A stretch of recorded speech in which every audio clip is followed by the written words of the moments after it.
Hi everyone, Andy here from Jands. We're at the Auri booth here on the Jands stand here at Integrate 2025. And yeah, Auracast has been out for a couple of months now. We've been shipping since early March and we've done quite a large number of projects. What is quite exciting is that the market has accepted the technology. People see the benefits of why Auracast is important, and it's been installed in a variety of different markets. So performing arts, large theatres, the ICC, Sydney Opera House, we've got venues like the Victorian courts, we have the New South Wales courts, Department of Justice, the Treasury. So even the government has really latched on and understands this technology. Education, a number of theatres have now invested in Auri. Grammar schools, even secondary education and also Catholic schools have also seen the importance of why this is a valid technology.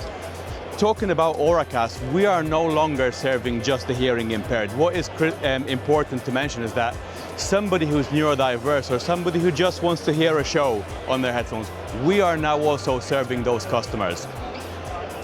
Devices nowadays can also correct mild levels of hearing loss. So the investment you make is now serving a large percentage of the population.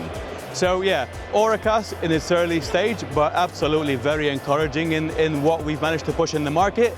There is an appetite for it, and at least the investment again is not just for a small percentage of the population.